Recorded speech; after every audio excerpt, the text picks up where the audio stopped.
Welcome to the laws of cooking on Shabbat. This will be part 18 of the class. Today's topic, laundry and polishing shoes on Shabbat. Rav David Yosef Shlita is going to address what happens if a person went ahead on Shabbat and he washed his clothes or he polished his shoes. What is going to be the halakha in regards to wearing them on Shabbat versus wearing them after Shabbat?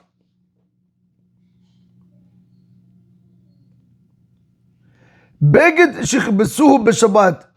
If you had a person, he went ahead and he washed a garment on Shabbat or garments on Shabbat, asur lelabosho be'oto Shabbat. On that Shabbat, you're not allowed to wear it.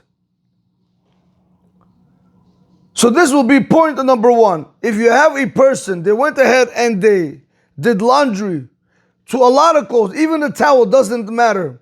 If it was done on Shabbat, where it's not allowed to be done because that is a forbidden labor of kibisa, of laundering.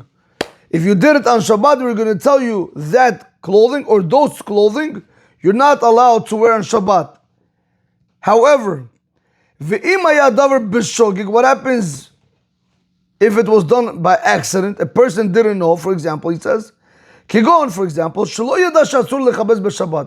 let's say the person didn't know that there is a prohibition that you're not allowed to do laundry on Shabbat. Let's just say that. It happens. A person forgot today was Shabbat. He thought it was Sunday. Don't believe me, it happens? How many times did you walk into the bathroom and turn on the lights? Because you forget that it's Shabbat. So it does happen. This is one of the two ways that it could be an accident. Now he tells you, Mutar lishtamesh bo achar Shabbat av le'oto shichbesem b'Shabbat. You're allowed to go ahead and you're allowed to wear that garment after Shabbat, only after Shabbat, even to that person that went ahead and he washed those clothing on Shabbat. He's allowed to wear them after Shabbat.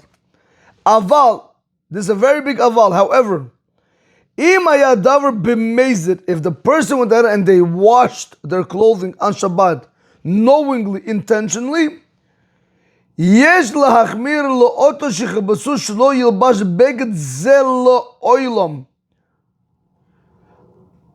Rav David Yosef Shlita says that one that went ahead and he did the laundry, who laundered the clothing, he should be stringent and he should never ever wear that clothing, even after Shabbat.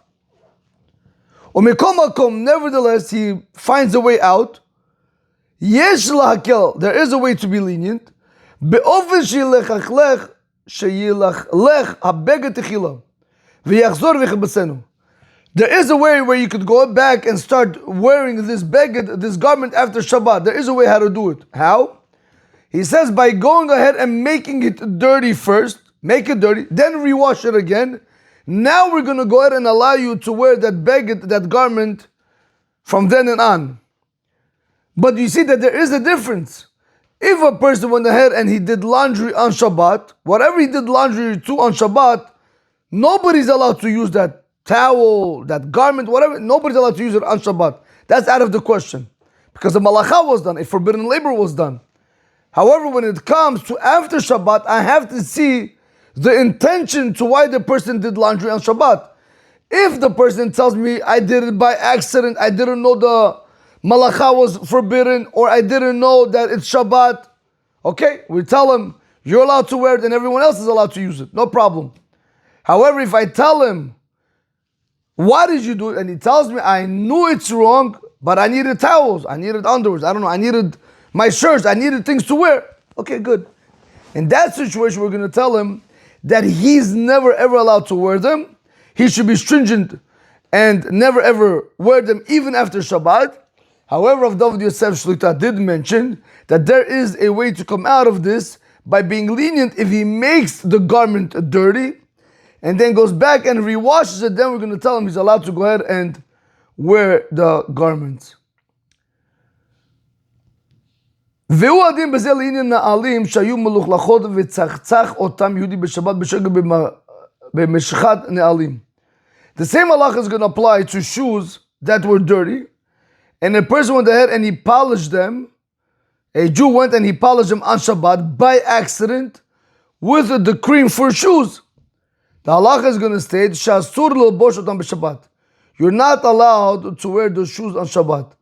So if you have a person who went and he polished his shoes on Shabbat, he cleaned it out from the dirt, he took the cream and he smeared it and he made it nice, we're going to tell you you're not allowed to go ahead and use those shoes on Shabbat. Aval, however, same concept. Achar Shabbat mutar lelobosham. After Shabbat, you are allowed to wear their shoes. Ve'im haya davar b'mezid. But what happens if he polished them knowingly? Yesh lahachmir. One should be stringent. Le'oto shasaken, to that person that polished them. Shelo yilbasham la'olam, that he should never wear the shoes. Umikol makom yesh lakel. But nevertheless, one can be lenient.